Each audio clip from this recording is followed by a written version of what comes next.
way we could be better. Of course, we want to hear that, and we hope that y'all will come back next year. There is no show without you, obviously. The sponsors help us pay for it, and we thank them dearly, but at the end of the day, our customer is not the sponsor, oddly. Our customer is you. So if you're not happy, we're not happy. So we hope that you're happy. And with that, Mary, who I first met when she approached me at a Gluecon and said, "Would you mind if I put these books from O'Reilly out on this table and people can just take them?" And I said, "Yeah, of course." And we've been in communication ever since, and talked, I don't know, several months ago about her giving a keynote, and I'm glad she's here with her dog. So, Mary, it's all you. Hi, everyone. So, as Eric said, my name is Mary Thengvall, and this is a snapshot of my community. I am completely and utterly a people person. I love connecting people personally as well as professionally, and a lot of these people you see on the screen, some of whom are actually here today, are all part of the greater tech community. But have you ever known without a shadow of a doubt that you belong? You truly belong in a community and that these are your people, but you don't really feel accepted by them because they don't truly understand what it is that you actually do? Welcome to developer relations. So how many of you are familiar with this term? Show of hands? Cool, good, a lot of you in the room. How many of you are familiar with the debates that have been happening about developer relations on Twitter over the last 6 months or so? Few less, okay. Well, for those of you who aren't familiar with these debates, congratulations on staying out of the drama. That's good. But let me show you a little bit about what's been going on and what other people who, mind you, aren't in developer relations, have been saying about this industry. These are real quotes from Twitter and Reddit, but I removed the names and changed them just a tiny bit, not the meaning, but changed them just to protect the innocent. So, first quote. Developer relations involves being a social media influencer on behalf of big corporations without being honest about that fact. Unfollowing DevRel folks here has been a good move. Second quote, there should be no full-time DevRels. They should all rotate, working on real code and real products half the time, especially those in dire need of what they're preaching. And lastly, and this one's my favorite, am I the only one to whom developer advocate sounds a bit like dermatologist? In the sense that it's people who went to medical school but didn't quite cut it as real doctors, right? So these quotes and so many others that are out there are just another example of people not understanding what developer relations is and the value that we provide to our company, sure, but more importantly, the value that we bring to you, our technical community that we so desperately want to connect with, not so we can sell you on our product, but so that we can empower you to do your jobs better. And I love the fact that I'm a closing keynote today. It's gotten me all excited over these last few days because it means I get to refer back to things that Kellyanne said yesterday morning about gatekeeping, things that Claire said this morning about how marketing teams are perceived in the tech industry, things that other people have mentioned in their talks. Because what most people don't understand is that DevRel isn't just coding. It's not just folks like me standing on a stage. It isn't even sales. It's not marketing, even though some of what we do relates to that. It's not quite engineering. It's not quite product. It doesn't really fit. As Roach says, developer relations involves a lot more than writing code. DevRel is building relationships and fostering trust, collecting and relaying feedback to other teams, helping people work through challenges, inspiring people to build, building teams to empower, and mentorship. And Greg Bulmash says it this way. Developers are like Microsoft or Amazon. What they do is well known, right? We all know basically what you do.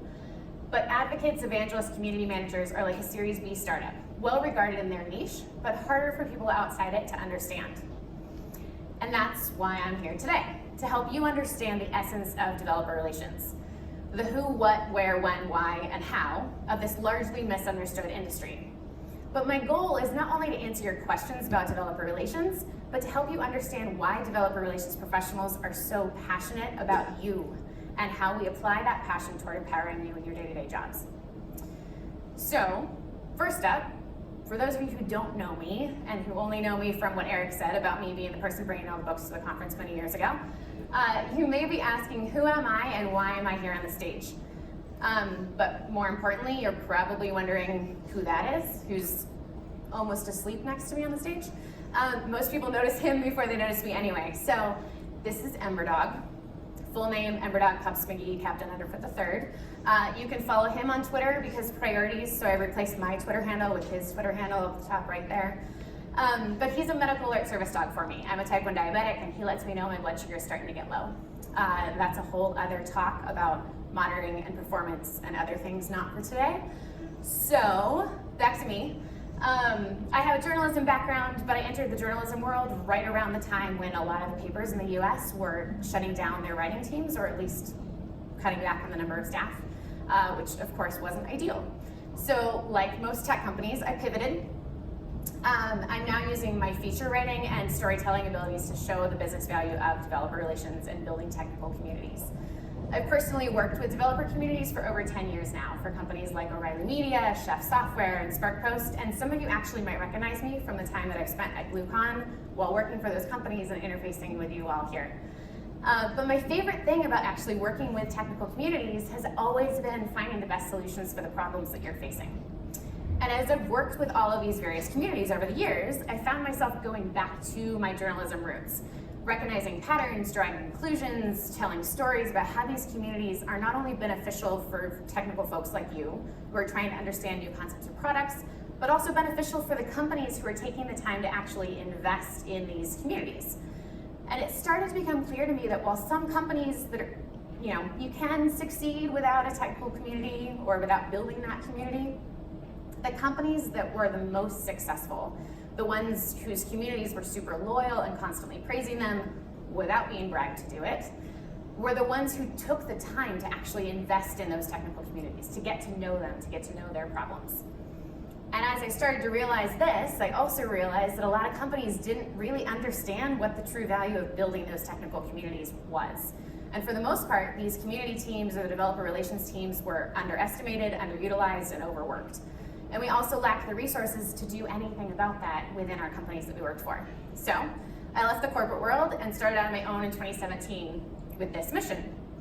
My mission is really twofold. It's to provide resources for those of us who are in this developer relations industry on a day-to-day basis to help us do better. Not only to do better by you, but to do better about communicating the value of what we're doing internally to our stakeholders.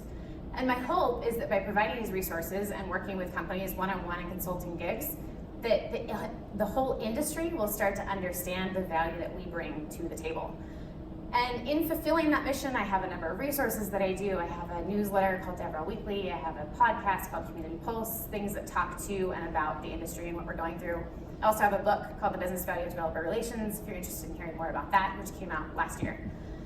But the second part of this is what I mentioned earlier. I'm also working to make sure that you, the technical audience, understands the true value that we have and that we offer to you, which brings me back to these topics for today. And before I move into answering those questions, I have to say, as you can see on the screen behind me, I had a lot of help from folks on Twitter, Practical Dev, other places for this talk, as you can see. There's so many DevRel professionals who are super passionate about communicating to you all the value that we bring and why we do what we do. So I'm going to be quoting from a bunch of these throughout my presentation, but the thread's also linked in a blog post that you can find pinned to my Twitter profile if you're interested. So, first question. First question I want to answer is what? And I'm starting here because as Dormaine emphasized in her talk this morning, and as Taylor Barnett said in her talk yesterday, making sure we're all on the same page as far as definitions go and terminology goes is super, super important. So, before we even get to developer relations, let's touch on community. And community is a group of people who not only share common principles, but also develop and share practices that help individuals in the group thrive. And how we define who falls into that realm of community at a particular company depends on the company's goals and intentions, and that's a whole other talk in and of itself. But for our purposes today, community includes companies' employees, as well as their current customers, as well as prospects, as well as anyone who could in the future be interested in the possibility of using their product, which is a fairly broad group of people, which includes many, if not all of you here today. So how does this fit into developer relations? First of all, developer relations isn't just another term for developer advocacy or community management. Developer relations is the umbrella term for the team whose primary responsibility is building this community both on and offline. This includes developer advocacy, it includes developer community management, developer events, developer evangelism, all of these terms that you've probably heard before. It can even go so far as to include roles like documentation and training. In other words, it's a really big umbrella, like those huge golf umbrellas that your parents used to have when you were little. And so you might feel like some of these things that I'm saying fall under developer relations are also reflected in your own roles. The tasks that we're responsible for aren't just limited to our team, which is part of the reason why you'll find us in product or in marketing or in engineering, because we overlap a lot with other things. So I'm going to take a quick detour into where for a moment, because for those of you who've been in the industry for a while, there's a lot of these things that are going to sound kind of familiar, especially if you're familiar with the open source space. So where did this term come from? You'll hear some folks say that it's brand new and it's new terminology, it's a completely new industry. You'll hear other folks say this has been around for decades. And they're both right. The term developer relations itself is relatively new. The first search that I can find for it is in 2012. But developer evangelists first popped up in Apple in the 80s, thanks to people like Mike Murray, Guy Kawasaki, and a consultant Terry Lanier, and others on the Macintosh team there. However, open source or technical community management has been around for decades, right? Since the 50s and 60s, and then broader community management, bringing people together who share the same ideas, who want to gather to share practices and principles, has been around for centuries. And I believe that developer relations at its core is just community management for a technical audience. And that of course has some nuance, it of course has some technical roles because we need to be able to relate to all of you. But at the end of the day, we're not reinventing the wheel, we're at best trying to improve it. And so we're trying to do more implementation of things that other people have done in the past. So in other words, it's nothing new. It's just new terminology. It's kind of like how data scientists are now known as that instead of statisticians, right? Language is fluid. And so DevRel is the new trendy term for technical community management. So this leads us back to what? What is developer relations? At its foundation, the purpose of DevRel, developer relations, is to build relationships with and enable our technical audience. And that's typically the end users of the product. So people like you who are trying to figure out, what's the documentation look like? How do I actually work with your API? How do I integrate with all of your different softwares? All of those types of things. And while most professionals have the best interests of the business at the front of their minds, which makes sense, that drives their day-to-day thoughts, it drives their day-to-day decisions as far as what they're working on, these DevRel teams have the best interests of the community at the forefront of their mind at all times. They of course care about the success of the business as well, because that's what pays their bills, but they understand that if the community is happy and successful as a result of using the product, then the company succeeds as well. So I like this mantra to explain this symbiotic relationship. To the community, I represent the company. To the company, I represent the community, and I must have their best interests, both of their interests in mind at all times.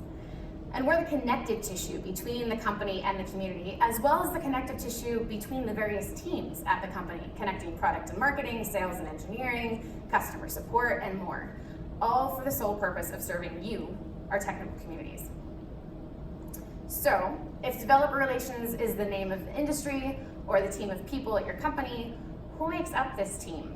As I mentioned earlier, we've got developer advocates, community managers, developer evangelists, or as I prefer to call them, technical ambassadors.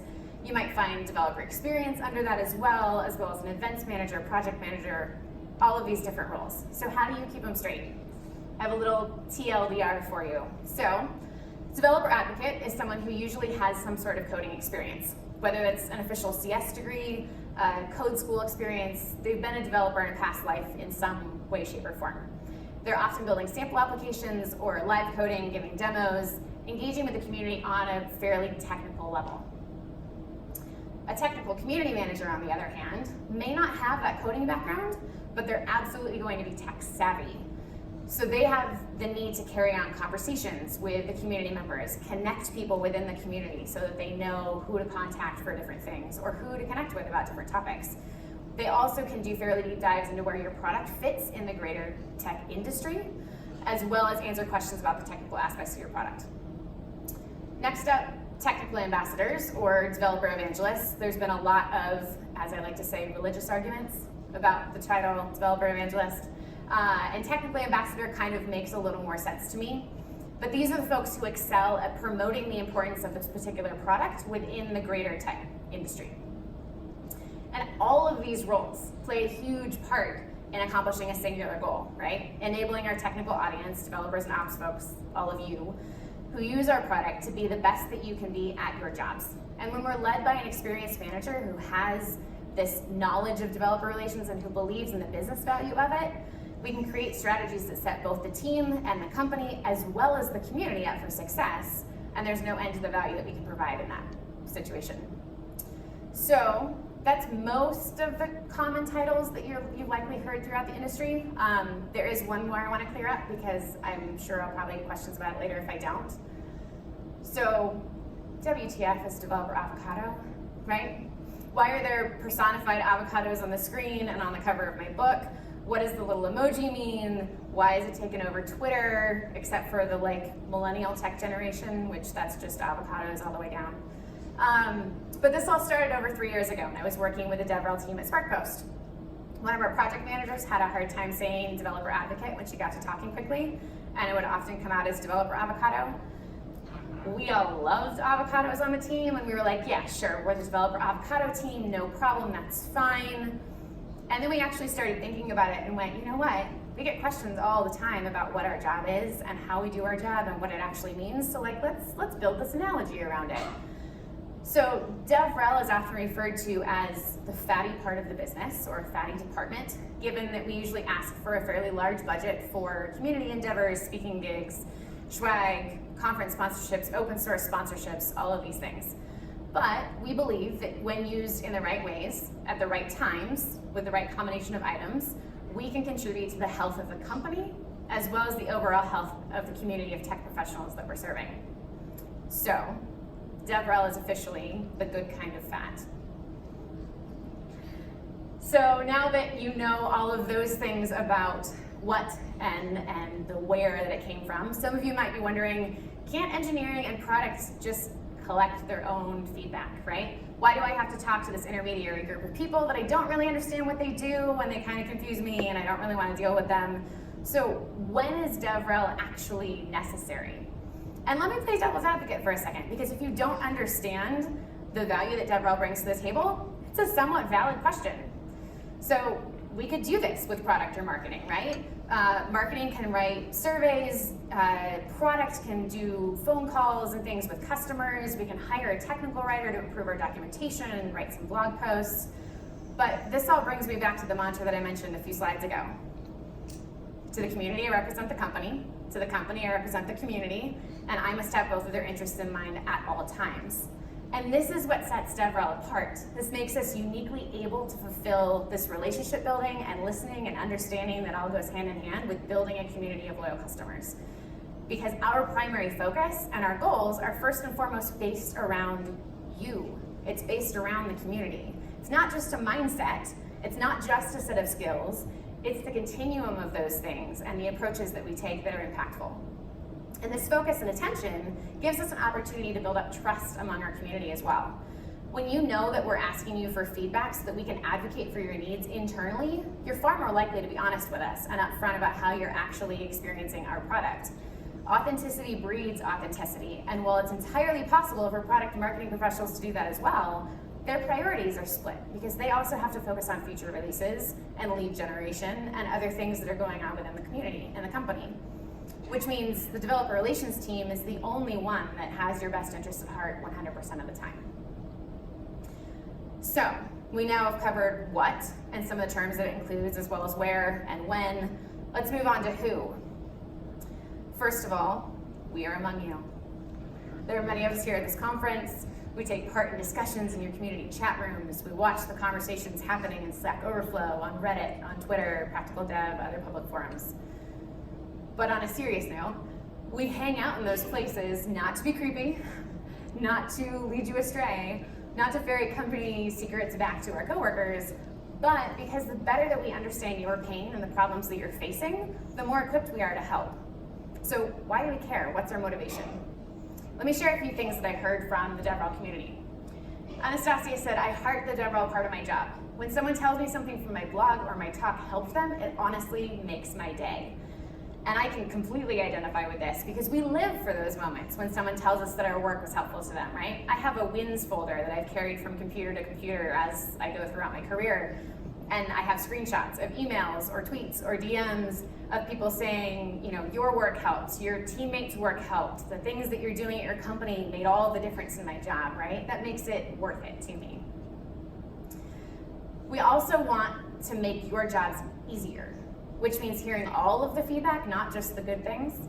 And as you can see from both Ken and Greg in their tweets, we want to make your lives easier because we genuinely care about people. And as I mentioned in the previous slide, we live for those aha moments. Even having to take hard feedback back to our team is worth it because we feel your pain. We're just as frustrated, if not more so, when things don't work right because we know that we can do better by you and we feel that you deserve it.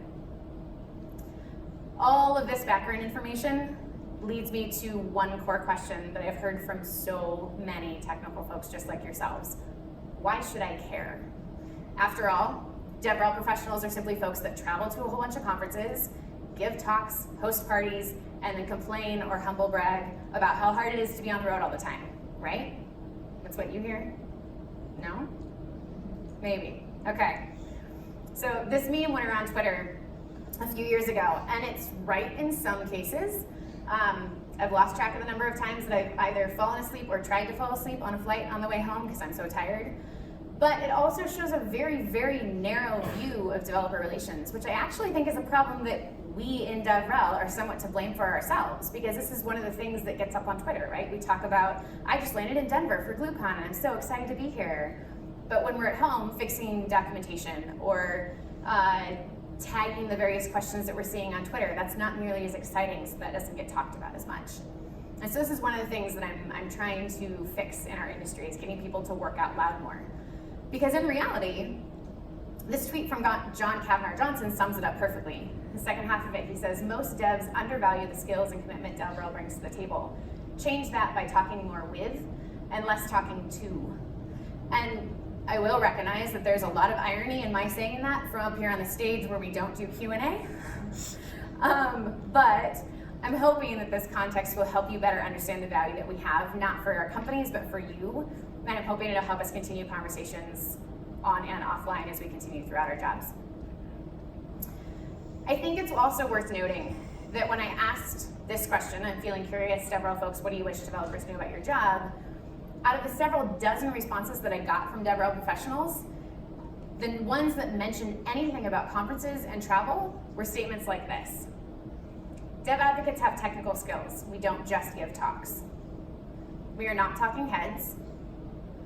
And traveling in shows can actually be grueling and brutal.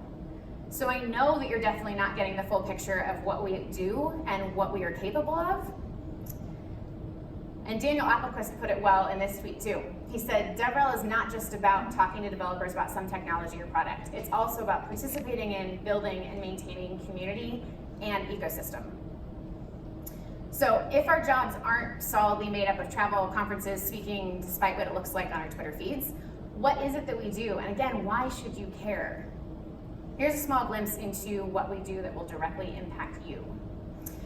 First of all, we advocate on your behalf for product issues, for features, for improvements. We take good, bad, and ugly feedback to the product, engineering, marketing, sales teams to help them understand not only what you're looking for in our product, but what you're looking for in your roles in general, and also what we've done that has rubbed you the wrong way or been a good thing, but what we can do better on a regular basis. We create content.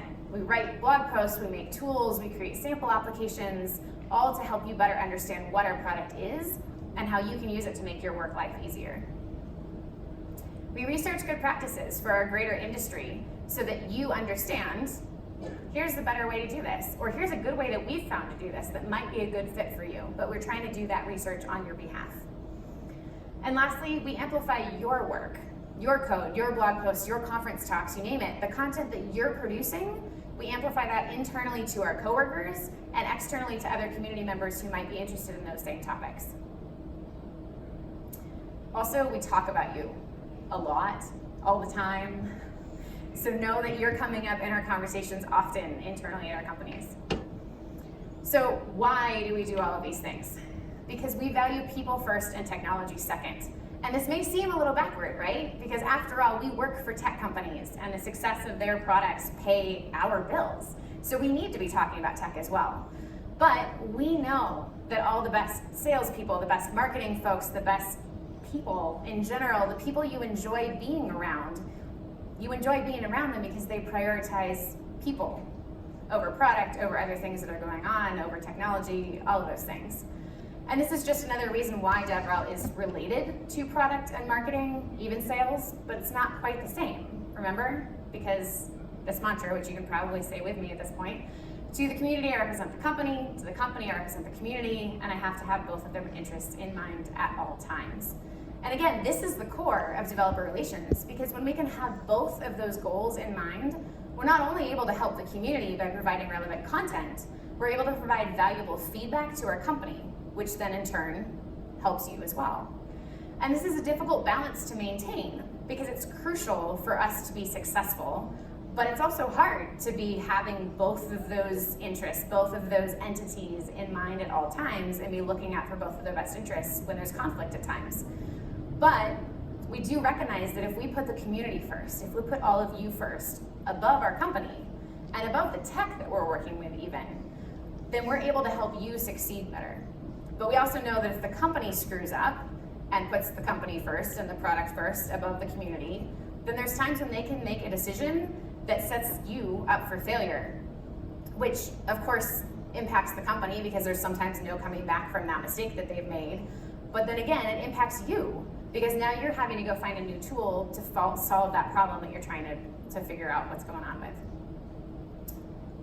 So we've now covered who, what, where, when, why. All that's left is how. And this is where I'm going to ask all of you for a little bit of help. You now hopefully understand the value of developer relations as it relates to you, our technical communities, but how can you get involved as a developer or ops person? How can you help us help you, right? So there's a few key ways. First up, the passive version. Be patient with us. We're advocating for you internally at our companies, and those conversations sometimes take longer than we want them to. But trust me when I say that you are always on our minds, and we want to find a solution for you as soon as possible. Understand that we don't know everything, especially if we work for a bigger corporation. There may be times when we say, I don't know, but let me help you figure that out. And that doesn't mean that we aren't technical or that we aren't tech savvy or even that we aren't capable of helping you get to the bottom of your question. It simply means that we want to build an authentic relationship with you. And in order to do that, we can't lead you astray. We can't feed you answers that we're only kind of sure about, and then you go off later and find out we're totally wrong, right? Because that destroys our trust, it destroys our relationship. And so instead, we're choosing to be upfront and honest about our limitations and then committing to work with you to find the answer, whether that's connecting you to the right person, whether that's helping you find the right documentation, finding someone in the community that can help you with the problem, whatever that solution might be. And lastly, know that we are advocating our hindies off every single day for you. You are absolutely our top priority, as I've mentioned, and we'll continue to fight for you, even if it makes our jobs more difficult. So next up, how can you help the active version?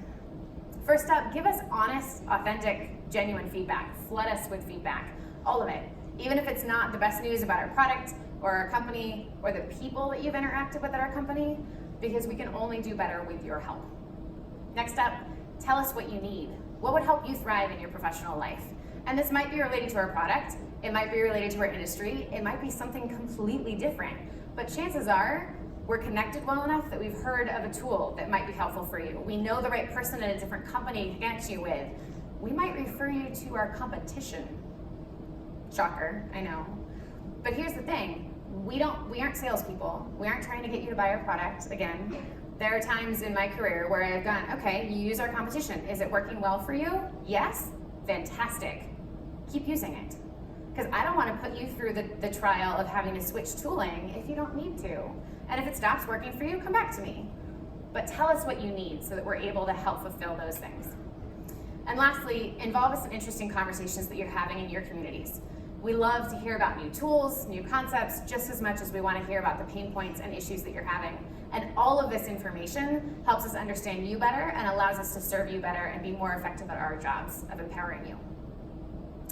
So in summary, what is developer relations? It's a group of developer advocates, technical community managers, technical ambassadors, documentation writers, trainers, and more who all exist to empower you to do your best work. Why do we do this? Because we care about our communities, and we put people first, knowing that when we do so, the community as well as the company will succeed. And how can you help? Keep talking to us. Provide us with feedback. Loop us into conversations. Let us know what you need on a regular basis. I'd be remiss if I didn't call out all the wonderful people who contributed to the conversations I've been having on Twitter, Practical Dev, as well as the DevRel communities I'm a part of. This is just one illustration of why I love this community, because they are so willing to help, they are so willing to provide answers, and they don't think twice about just amplifying other people's work. And with that, thank you so much for having me here today. I've got my details up on the screen. As you can tell, I love talking about developer relations. There's also a discount code, Gluecon DevRel, if you want a copy of my book, if you're interested in learning more about that. And if you have in-depth conversations, feel free to reach out. Thanks, everyone.